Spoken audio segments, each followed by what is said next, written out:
I don't like grading. Grading makes me so sleepy. Grading is sleepy. Okay. Extra nervous system information. Important things that didn't really fit anywhere else. So I put them at the end here. Left versus right hemisphere.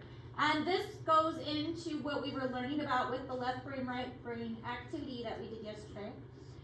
Left hemisphere is analytical and problem solving. You're more of a mechanical and business person and okay. I want to say like straight-laced, but more of a very organized, very neat, and you like to have things all lined up in a row. Problem-solving math person would be in this category. So if you're really good at math, when I'm saying this, I'm really thinking of my brother. One of my brothers is very much in this category. He's the computer person who has all the money. He's very much like, it's this way, and he's got to have all of his little things all in a neat, nice little row. He's very much a left-brained person. And then there's the right side. They are much better at artistic and creative and musical expression, and a little more emotional, and they're very like go with the flow, and they're a little more they may not be as organized, or they may be more spontaneous, free-spirited, kind of that kind of situation. I really do think I am a mix of the two. I am very organized and very neat. I am good at math. I am good at the details, detail-oriented, but I'm also a very creative person. I'm very good at drawing.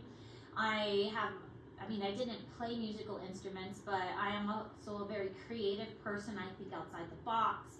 I'm good at visual, spatial stuff, so I think I am a good mix of the two. Then of course there's the corpus callosum, which connects the two halves of the brain and allow them to talk to each other. So.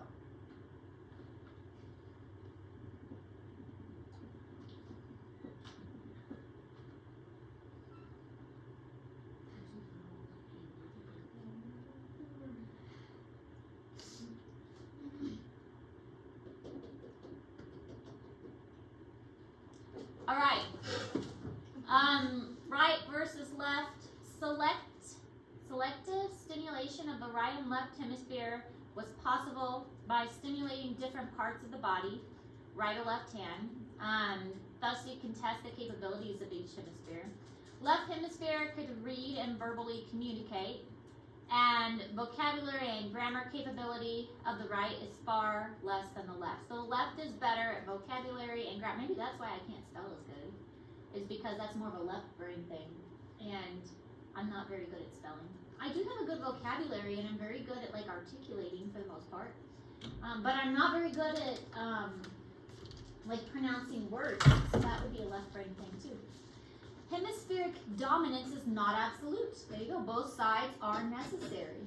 So again, it's like you do need both sides, and one of them is not going to completely dominate the other. While you can lean more one direction or the other, you do use both.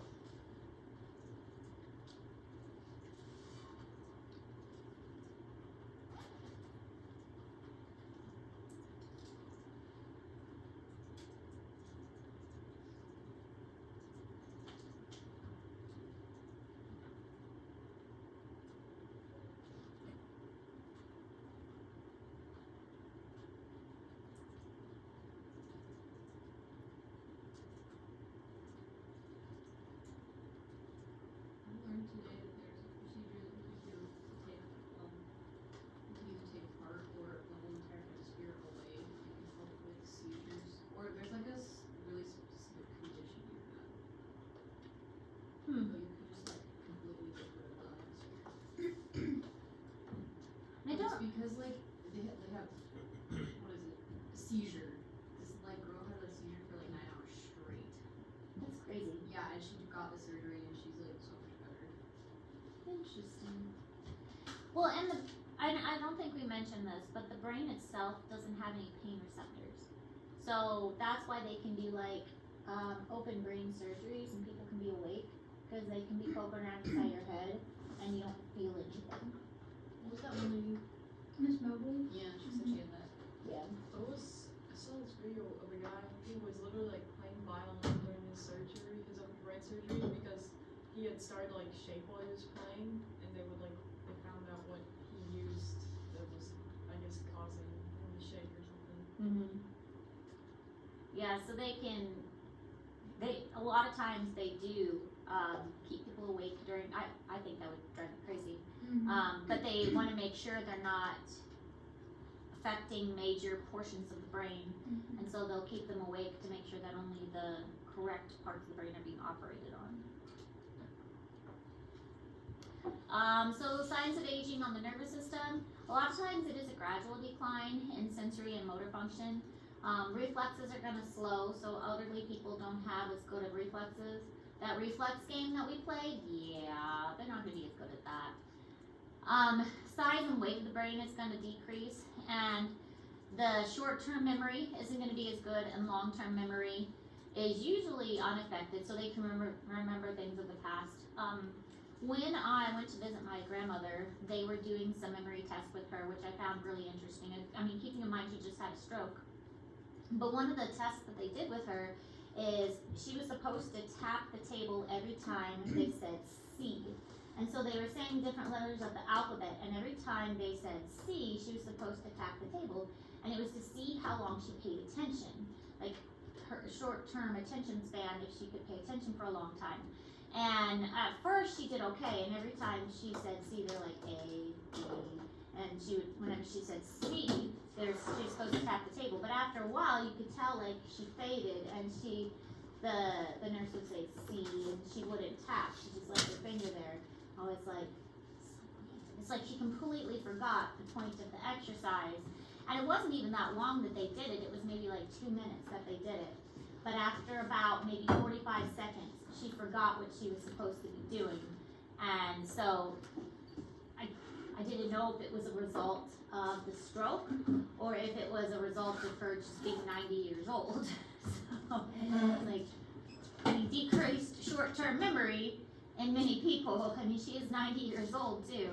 So, it just kind of happens as you get older. So here's an example of a type of disease, Sydenham's chorea. This is a type of disease that fine motor, disorganized and random movements of the extremities, face, and tongue, accompanied by muscular hypotonia, typical exaggeration of associated movements during voluntary activities. So you're trying to do the activity, but like what you're doing is exaggerated. So you try to reach out and grab something, but you go past it. Usually recovers spontaneously in 1 to 4 months. So, I mean, this is not a long-term thing. So if you have this, you can recover, which would be really nice. So you have a lesion in the corpus stratum layer, and so it is a condition that can be recovered from.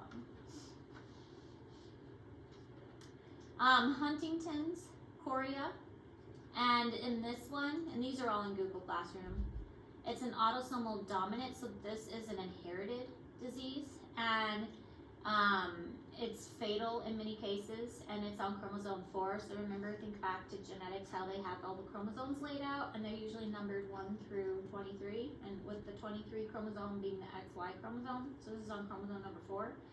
This one is a late onset one, so usually in the 40s to 50s. So it's kind of nice that you can get through like half of your life before it's onset.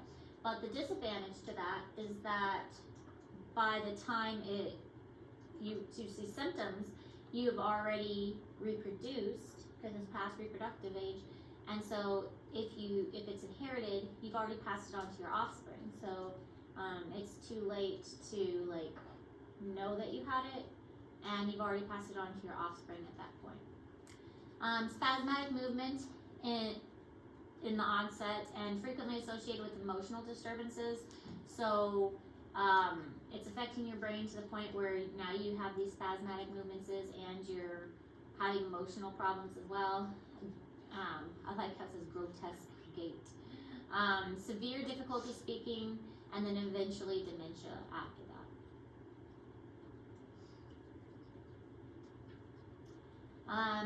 Hemibolism, and this one usually results in a cerebrovascular accident. So a cerebrovascular would be like a brain bleed or an embolism or something like that. And usually this is going to be a sudden onset, violent, writhing, involuntary movements. So in this case, this person is like shooting their arm out, kicking extremely. That would be like the violent portion. So it would be very difficult to contain them if they're violently kicking or violently punching things. And it's on one half of the body. In this case, you can see it's mostly on this person's right side of the body, and the left half isn't as affected. The movements are continuous and often exhausting, but cease during sleep. So if you can get the person to sleep or even calm them with some sleep medicine, then that would at least give them a reprieve from it. Sometimes it can be fatal due to exhaustion. Remember that this type of movement would take energy in the form of ATP, of course, and so the amount of energy it's consistently taking that they can't control, using that energy over and over and over and over again, and they're not able to replenish it, would be really exhausting. Could be controlled by medicine and also by surgery if you go into the right place to try and correct it. It's really kind of sad looking at some of these conditions. At least this one's not inherited. I mean, it's more of a accidental thing, which is, still sad. All right, look at that. That was so short. Isn't that great? So, the remainder of the day, finish up. I think most of you finished the right-left brain activity, so make sure that's completed, and the science of sleep. But this also gives you plenty of time to start preparing for your test. You have today, and then tomorrow is just a work day and review day to study for your test. If you have any questions, take advantage of the fact that I'm here. I'm happy to help answer any questions you have about the test, and then your test will be Friday. Okay? Yes? Like a And then cardiovascular unit is next.